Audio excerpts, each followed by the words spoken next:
We'll revise once since before 10 days I have taken this class, so you should have forgotten all the points. So we'll revise and then we'll move on to the non-aqueous titration part. So under acid-base titration, we were discussing about theories of acid and base, where we have discussed regarding Arrhenius theory for acid and base.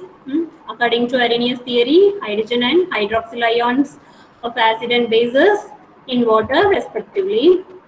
Then according to Bronsted-Lowry theory, the acid is a proton donor and base is a proton acceptor. And Lewis theory regarding electron pair acceptor and electron pair donors about acid and base. Then regarding titrations, we have discussed. So theories of acid and base we have discussed. And then titrations. What is titration? It is involving analyte, titrant, and the indicator deduction methods.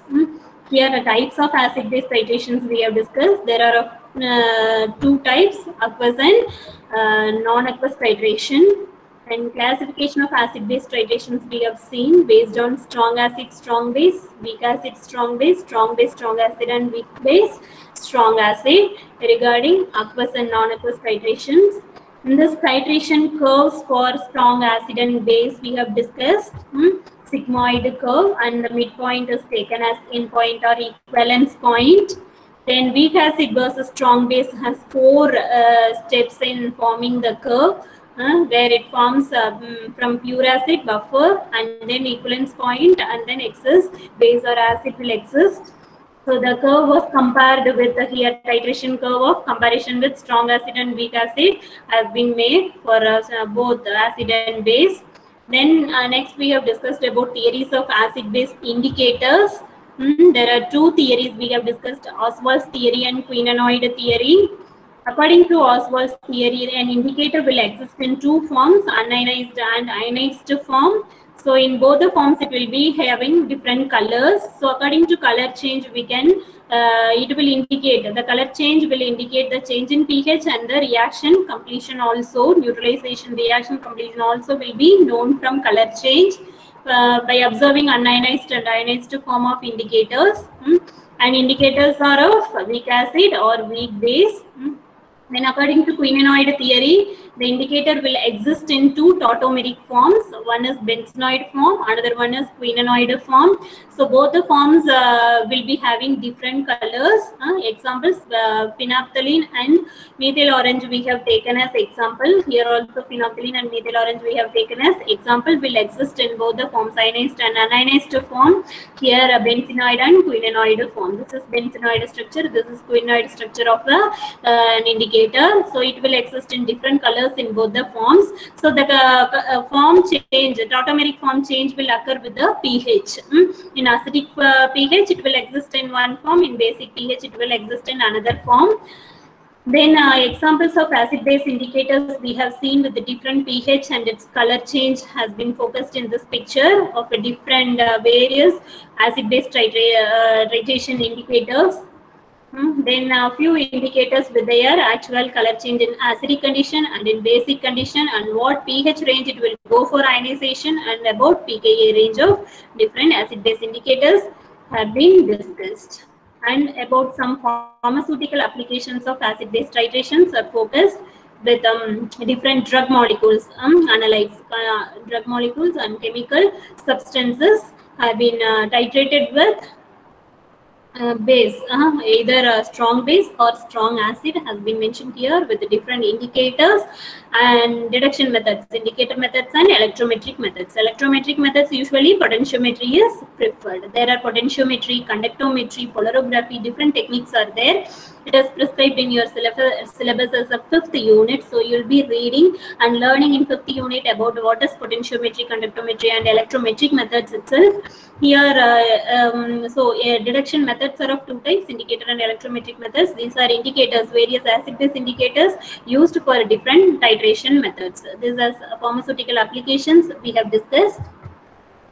Then with this acid-base titration, gets over according to your syllabus titles. Applications, indicators, theories of indicators, then different types of titration and its titration curves, classification of titration, and theories behind acid and base. This all we have discussed under acid-base titration method. Okay, now let's move on to non-aqueous titration. So next topic under Unit 2 is non-aqueous titration. Non-aqueous represents name itself. No water is present in the titration. During titration process, we will not use any water molecule. So non-aqueous, no water molecule will exist in the titration. Why no water we have to use during non-aqueous titration? What case non-aqueous titration will be preferred? That we will discuss now. What is non-aqueous titration? It refers to a type of titration in which the analyte substance, analyte where we'll be taking in conical flask, is dissolved in a solvent which does not contain water. So when you dissolve analyte in a solvent, always in titration, solution form will be titrating, right? Solution, how we can make solution? Your substance must be dissolved in some solvent, either water or some solvent. But in non-aqueous, water we cannot use, but we have to choose some other organic solvent. If aqueous and organic solvents will be there, aqueous solvent is water. If you avoid aqueous solvent in non-aqueous titration, then other choice is organic solvent. So analyte substance must be dissolved in organic solvent without water. So that type of titration is called as non-aqueous titration. So in non-aqueous titration, what type of solvent is used? Organic solvent, not aqueous solvent. No water is used. Even in what are the cases we'll be using solvent? For dissolving your analyte, for dissolving analyte, and to prepare standard solution, titrant burette solution, known standard solution. So, and indicators, whatever you prepare for that particular titration must be dissolved in organic solvents only, not aqueous solvents, so that the titration, the whole process will not involve water, so that it is called non-aqueous titration. And this type of titration is mostly followed according to pharmacopoeial assays. According to Indian pharmacopoeia, only non-aqueous titrations are followed majorly, and it is most important to carry out drugs. Mostly, most of the drugs are compatible to titrate with non-aqueous titration method, so that it is playing major role in assay of many pharmaceutical drugs. Okay, why we will be choosing non-aqueous titration for pharmaceutical drugs and why it is important in pharmacopoeial assays, we will be discussing now. Once you understand the concept, you will come to know why non-aqueous titration is preferred widely. Okay, it is most important titration method in assay of pharmaceutical drugs. Okay, so what is non-aqueous titration? Anybody can give an answer? What is non-aqueous titration? Titration done without water. Yeah, without water. Water comes under which solvent? Organic or aqueous solvent? Whether water is organic solvent or aqueous solvent? Organic solvent. Aqueous means water. Okay, so water, without water, whatever solvents you are using are called as organic solvents. Okay, there are two categories based on its nature: aqueous and organic solvents. Aqueous solvent is only one solvent, that is water. Water means aqueous, aquatic, aqua pure. This all you should have heard now. So that aqua term indicates what? Water. Okay. Apart from water, other solvents are called as organic solvents. So that only the titration name itself, it indicates non-aqueous titration. That means no water is involved in titration process. What purpose water is not involved? What is the reason? That all we will discuss now. So titration using means without water, if we carry out the titration, then it is called non-aqueous titration. In what case it will be applied, we will discuss now. So theory behind non-aqueous titration comes next. What we have discussed for acid-base titration, for aqueous, normal acid-base titration with water, Mostly it will comprises of strong acid versus strong base, or a strong base versus strong acid, right? Involving strong acid and strong base titration will come under aqueous titration. The titration involving weak acid and weak base versus strong acid or strong base will involve non-aqueous titration. Okay. Here, let's discuss this theory behind non-aqueous titration. The need for non-aqueous titration arises because water can behave as a weak base and a weak acid. Water can behave as a weak base and weak acid. How it behaves as a weak acid and weak base? In water molecule, that is in H2O, H and OH minus ions are present, right? So if the base is present, if the base like amines are present in the solution, if you dissolve with water, it carries H plus ion. So it will form then again acid, right? Ammonium ion it gives. In case if water molecule carries OH, means if it is added with weak acid like acetic acid, it will form acetonium ion, hydronium ion. Likewise, it may act in the solution as weak acid and weak base. Which one will act? Water. So if we add along with weak acid or weak base, water as the solvent, it will react with weak acid and weak base, and it will form weak acid and weak base. It will form another weak acid and weak base. Okay. So that since the water molecule has both H plus and OH minus ions, so water may exist in both acidic form and basic form. That reason it may interact with weak acid and weak base if you take as a substrate or analyte. Okay, that's why we are not going to use water. Water will interact, since water will interact with the sample, we are not going to use water in non-aqueous titration method, mainly for weak acid and weak base substances. Okay, so what type of substances will be titrated by non-aqueous method? What type of acid and base will be titrated by using weak acid and weak base? Weak acid and weak base. Why water is not added with weak acid and weak base? Why we are not using water as solvent for dissolving weak acid and weak base? Non-aqueous. Yeah, since it will be, since it will be having both H plus and OH minus ion. What is H plus ion? Acid. OH minus ion is base. So water may interact with weak acid and weak base. Okay. Since water can behave as a weak acid and weak base, it can slowly react with your substance also. So that only water cannot be used. Okay. Where in strong acid and strong base, the reaction of water with strong acid and strong base is negligible. So water can act as a solvent for strong acid and strong base. Since it is only weak acid and weak base, it behaves as a weak acid and weak base. Water is not as strongly acid or strongly base. It is neutral form. When it is present along with weak acid or weak base as a solute, it will be interacting with that. Okay. So can hence compete in proton acceptance or proton donation with other weak acids or bases dissolved in it. So that only water cannot be used in non-aqueous titration. So that only titration is divided into aqueous and non-aqueous, since means nature of water, due to the nature of water.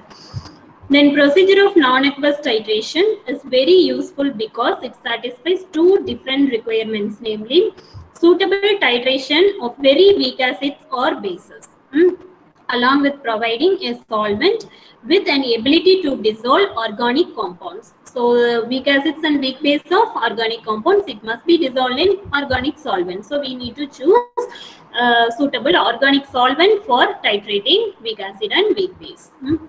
So theory is indicating nature of water and why it is not used along with weak acid and weak base for dissolving it, since it will be reacting. Why we have to consider this reaction with solvent means always whenever we choose the solvent for analyte, it should not interact with the solvent. Solvent should act as a blank. Blank means inert. It should be inert, so that it should not interact with your substance. Where water along with weak acid and weak base, it has interaction with the substance, Due to its property of weak acid and weak base, it is interacting with the substance. We cannot use water as the solvent. Solvent means in that it should not interact with the substance. Likewise, we need to choose the solvents. That's why water is not chosen in non-aqueous titration. Clear? So it is example what we have discussed, how water behaves as acid and water behaves as base. Next, continuing the theory, this type of competition provided by water towards, one second. Okay. Hello? Class ka?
So next point regarding non-aqueous titration is this type of competition provided by water towards weak bases or weak acid. It makes it difficult to detect the end point of titration. If water reacts with weak acid or weak base with the sample, then detection of end point will be difficult in titration methods. Therefore, these substances which have very sharp endpoints when titrated in aqueous solutions due to their weakly basic or weakly acidic nature generally need to be titrated in non-aqueous solvents. Okay, in order to get accurate endpoint of titration, the weak acid and weak base substances must be titrated in non-aqueous solvents only. Okay, this is another important point why we are choosing non-aqueous titration method.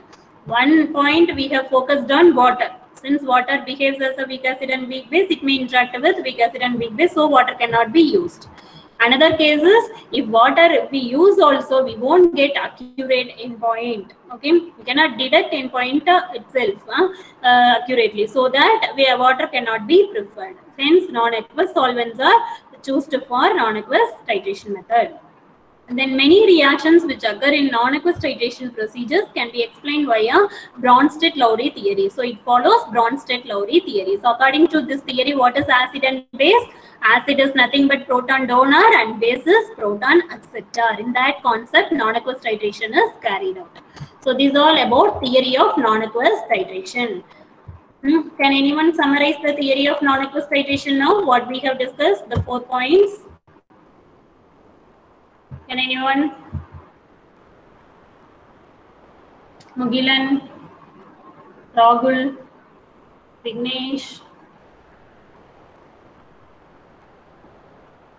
Can you summarize the points what we discussed now regarding theory of non-aqueous titration method? What is the drawback of water using in non-aqueous method?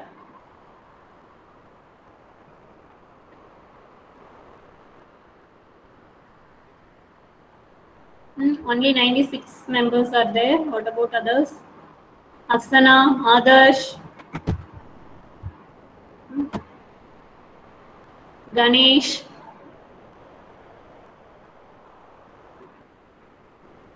So whoever I am called, if you are not responding, then you will get absent only. I'll put absent. I don't bother. Afsana present, ma'am.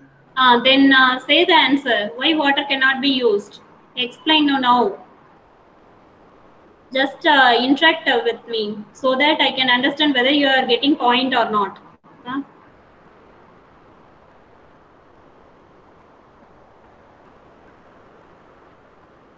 Why water cannot be used?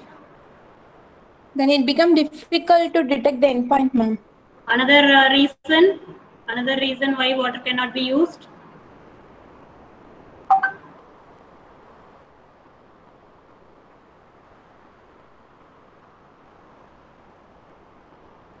So you are not listening to the class, right? If you have listened to the class, then you could you'd be explained till now. I'm summarizing many times these 2 slides. Then also you people are not able to explain means you are not attending. So I'll put absent for all. Nobody is responding. Because water itself acts as a weak acid or weak base, so that might affect the substance which we are using, ma'am. So water is not used. Okay. And why water is not used with weak acid and weak base alone? We are using with strong acid and strong base. No. Tell me the reason. Why water cannot be used for weak acid and weak base as a substrate?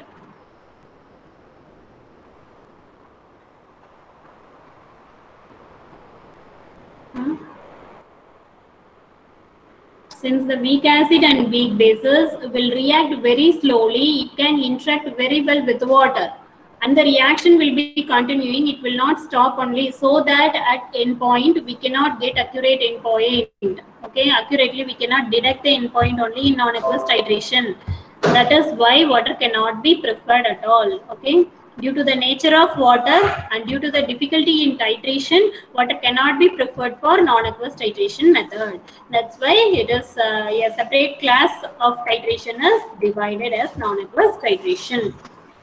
The next comes types of solvents in non-aqueous titration method. So what all we have discussed till now? Definition of non-aqueous titration and theory behind non-aqueous titration. Now coming to types of solvents in non-aqueous titration.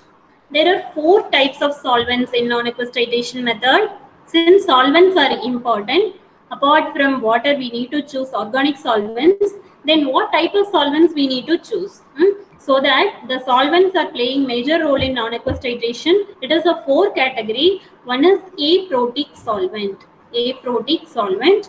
Another is protophilic solvent. Another category is protophilic solvent. Then protogenic solvent.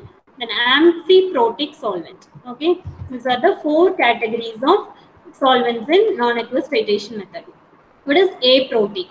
A means no protons will be there in the, means it cannot donate or accept proton. Okay, so that is called aprotic solvent. These solvents are neutral in charge. So it cannot form positive or negative charge. It is neutral in charge. Charge wise it is neutral and are chemically inert.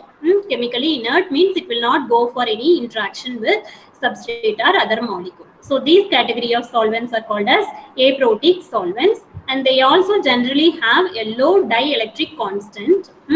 Low dielectric constant, so that only it is not having charge, it is acting as neutral form. Example is chloroform and benzene. This is one category of solvent. Chloroform and benzene. What is the example for aprotic solvents? Chloroform and benzene. So these 2 will be neutral in charge, chemically inert, and will have low dielectric constant. Next we'll move on to the second category, protophilic solvents. Protophilic. Philic means it will be attracting protons. So which will be attracting protons towards it? What is proton acceptor according to Bronsted-Lowry theory? Base. A base will accept proton. So these solvents will be having basic character. Organic solvents of protophilic solvents will be of basic in character. So they tend to react with the acid. So acid is of what? Proton donor. according to Bronsted-Lowry theory, acid is proton donor, base is proton acceptor. Proton acceptor is called as protophilic. So if the solvent is of basic in character, then it can be act as protophilic solvents and leading to the formation of solvated protons. Example of this category is basic solvent is ammonia and pyridine. Ammonia and pyridine, which carries ammonia, nitrogen group. Ammonia and pyridine. These two solvents are of protophilic solvents. Since these two are basic in character, it can accept protons from acid so that it can act as solvated protons. Okay. So what are the two types we have discussed? Aprotic solvents and protophilic solvents. What are example of aprotic solvents? Chloroform and benzene. What are example of protophilic solvents? Ammonia and pyridine. Can anyone say what are these two solvents we have discussed now?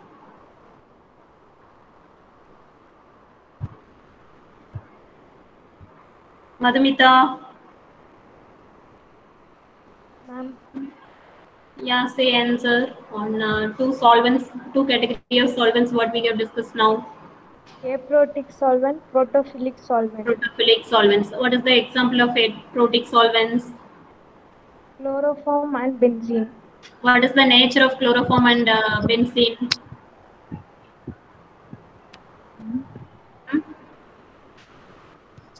What is the nature of chloroform and benzene? Neutral in charge. It is called aprotic solvent. Neutral in Charge.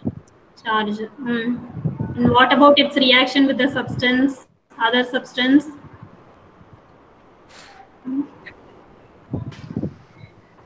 It is inert. Okay, it is chemically inert. It will not interact with other substance. Say about protophilic solvents. It accept electron or donate. It accept proton or donate electron. Okay. You have to say about only regarding protons. Electrons will be said by Lewis theory. I told non-aqueous titration follows Bronsted-Lowry theory. So depend only on Bronsted-Lowry theory saying about protons. That is easy to understand the concept. Okay. So proton acceptors, protophilic solvents. Example of protophilic solvents are Ammonium and pyridine. ammonia and pyridine. Okay, whatever way you can call. Ammonia and pyridine are pyridine only used to call the reagent. Okay, ammonia and pyridine. And next is protogenic solvents. The third category of protogenic solvents. Thank you, Madhumita. Protogenic solvents. These solvents have protogenic means it can generate protons. Which will generate protons? Acids.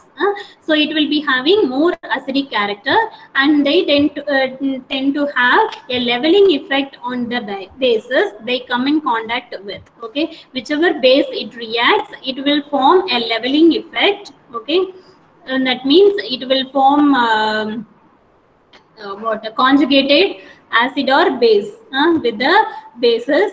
So examples of protogenic solvents used in non-aqueous titration are sulfuric acid and acetic acid. Sulfuric acid and acetic acid. So they are protogenic solvents used for non-aqueous titration method. Okay, what acids we are using? Sulfuric acid and acetic acid.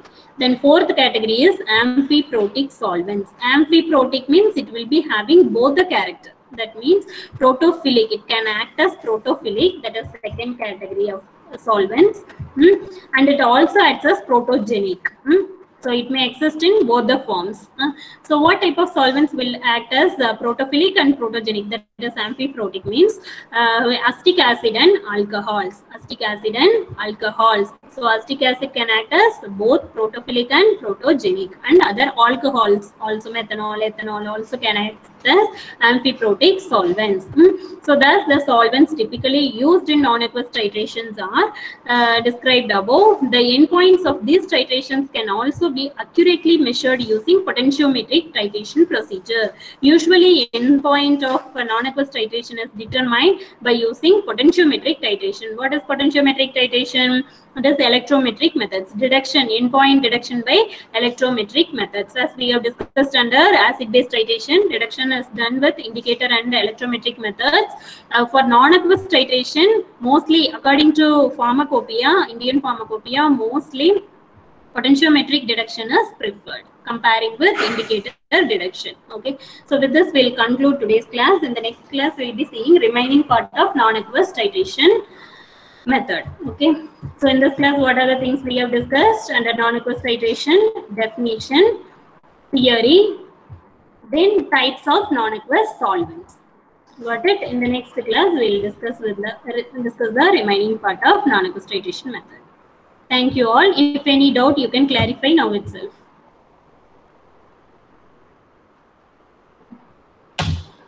Whether Sri Lakshmi and other person, that they have joined for the class? No. Be absent. Okay, thank you all. No doubts now?